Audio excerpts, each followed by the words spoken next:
प्रणाम महाराज। आप दोनों का हमारे परिवार में स्वागत है। Hello hello hello check, hello 1 2 3। जानना चाहते हैं क्या आपके आश्रम का कोई ट्रायल मेंबरशिप पैकेज है? उसको जानने के बाद ही हम ज्वाइन करेंगे। आप समझ रहे हैं ना? Hello hello hello, can you hear me? जी, ये एक धार्मिक परिवार है, इसमें ये सब नहीं होता है।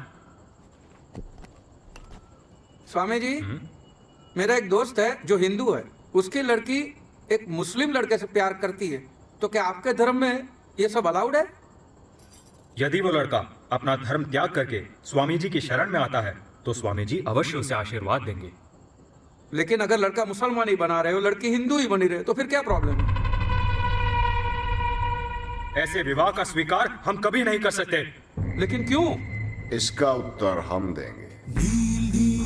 भगवत गीता में भगवान कृष्ण ने स्वयं कहा है, अध्याय 7 श्लोक 15, नमाम दुष्कृतिनो मूढ़ः प्रपद्यन्ते नराधमाः माययापहर्त ज्ञाना आसुरम भावमाश्रिताः।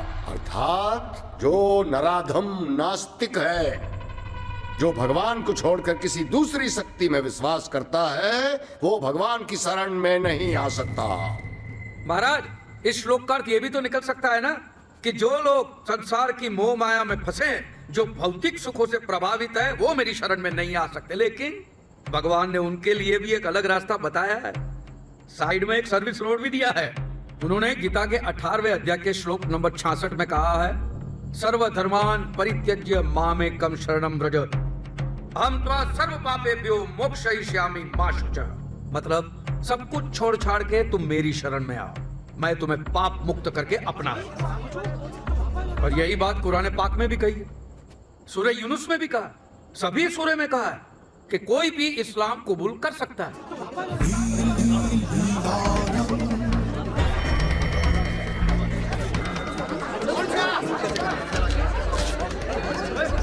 कौन है ये ढोंगी?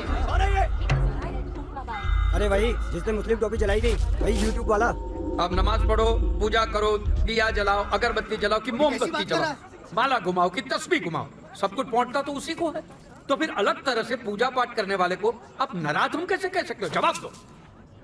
ये आदमी एक नंबर का झूठा है। देखा आपने, एक साधु का भेष पहन के आया था और अब फिजूल की बातें करके ठिठोली कर रहा है। सच ये है कि ये नराधम एक मुसलमान के घर पैदा हुआ था। मुसलमान! सिक्योरिटी! धक्के मार के बाहर फेंक दो इसे! बोलो धर्मपाल, ये झूठ है? हाँ हाँ, मैं कबूल करता हूँ कि एक मुसलमान माँ ने मुझे जन्म दिया, लेकिन एक हिंदू माँ ने मुझे पाल पोस के बड़ा किया है। तो इसका फैसला कैसे करोगे कि मैं हिंदू हूँ कि मुसलमान? ठीक है, लगता है कौन ये आदमी? इसकी हिम्मत कैसे यहाँ तुम आएगी? कहना क्या चाहते हो? बोलो धर्मपाल। आपने मेरे बेटे की शादी नहीं होने दी, क्यों? क्योंकि मैं मुसलमान की औलाद हूँ, और क्योंकि मैं मुसलमान हूँ तो क्या मैं नहीं रहा? मैं किसका बाप हूँ, किसका बेटा हूँ, किसका पति हूँ? इस बात का दारोमदार सिर्फ इसी बात में कि मैं कौन से धर्म में पैदा हुआ हूँ। धर्म का काम मैं जोड़ना तोड़ना नहीं, तोड़ने का काम तो बाबा मौलवी लोग करते हैं। चुप करने! आगे एक भी शब्द बोला तो क्या बकवास कर रहा है ये? मैं यहाँ पर कोई हंगामा करने नहीं आया हूँ, मैं यहाँ पर सिर्फ मेरे बेटे की वजह से आया। और आप लोगों को जिसकी पूजा करनी है कीजिए, मुझे कोई प्रॉब्लम नहीं है। मुझे सिर्फ एक बात का जवाब चाहिए, अगर किसी दूसरे धर्म में पैदा होने वाले का नील परिवार स्वीकार नहीं करता, तो फिर ये तुम्हारे स्वामी जी जो खुद सिख परिवार में पैदा हुए हैं, वो नील परिवार के स्वामी कैसे बन गए? साला स्वामी जी को सिख बोलता है। सिक्योरिटी बुलाइए, नहीं तो ये हमारे हाथों मरेगा। जी हाँ, ये तुम्हारे नीलानंद स्वामी एक जमाने के मशहूर बांगड़ा पॉप सिंगर मंजित मंचला है।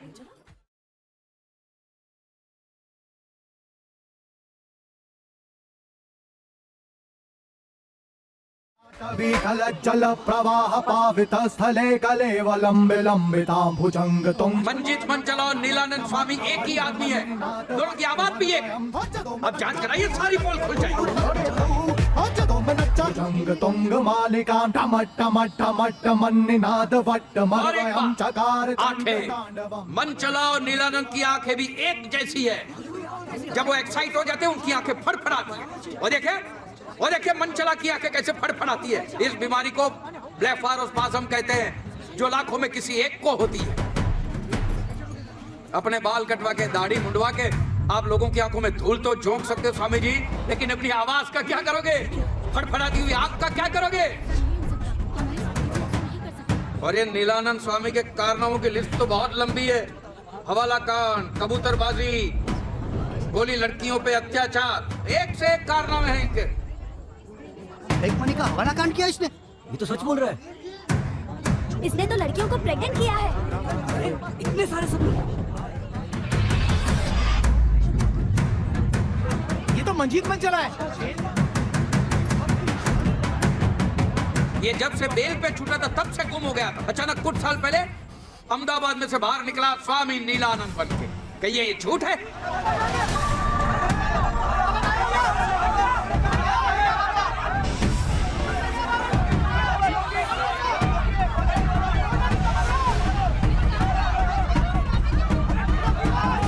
जल्दी भाग कीजिए। अल्लाह काया भाग गया।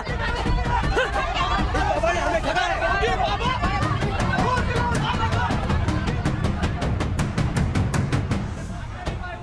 नीलेश्वर?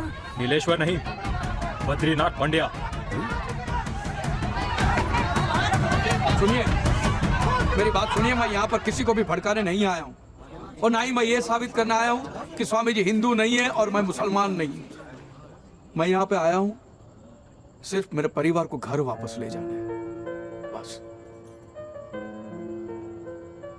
मेरे परिवार की सुख शांति मेरा सच्चा धर्म है। ये हिंदू मुसलमान इस लेबल से मुझे कोई लेना देना नहीं है।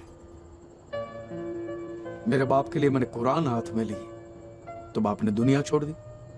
बेटे के लिए गीता हाथ में ली तो बेटे ने घर छोड़ दिया। रह गया अकेला हाथ में किताबें लेकर। ये धर्म के लेबल को लेकर हम इतने जुनूनी क्यों है? ये जहर हमारे डीएनए में घुस गया है। गीता और कुरान के कुछ पन्ने मैंने पढ़े, तब जाके मुझे पता चला कि राम और रहीम, मोहम्मद और महादेव दोनों एक ही है। दोनों एक ही बात करते हैं। भला करो भले बनो, टोपी पहनो कि तिलक लगाओ। भला करो, सच्चा धर्म एक ही धर्म है, मानव धर्म। मानव धर्म, बस।